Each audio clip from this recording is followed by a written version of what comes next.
ఒక తల్లి కిరాణా షాప్కి వెళ్ళినప్పుడల్లా తన 5 ఏళ్ల కొడుకుని తోడు తీసుకెళ్తుంది. 5-6 సార్లు వాడిని అలా చూసిన షాప్ అతనికి ఆ పిల్లోడు తెగ ముద్దొచ్చి చాక్లెట్స్తో నిండిన బాటిల్ తెరిచి తీసుకోరా నాన్న అంటాడు. అందుకు ఆ పిల్లోడు లేదంకుల్ మీ చేత్తోనే ఇవ్వండి అని అంటాడు. అబ్బా ఎంత మంచి పద్ధతి గల పిల్లోడు అనుకుంటూ బాటిల్ నుంచి చాక్లెట్స్ తీసి ఇస్తాడు.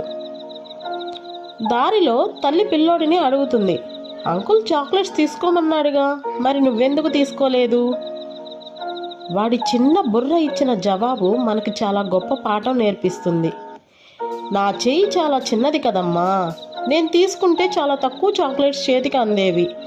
అంకుల్ చెయ్యి చాలా పెద్దది, చూడమ్మా బోలెడు చాక్లెట్లు వచ్చాయి. గుళ్ళకి గోపురాలకి వెళ్ళేది కోరికల కోసం కాదు, భక్తి ఇంకా మనశ్శాంతి కోసం.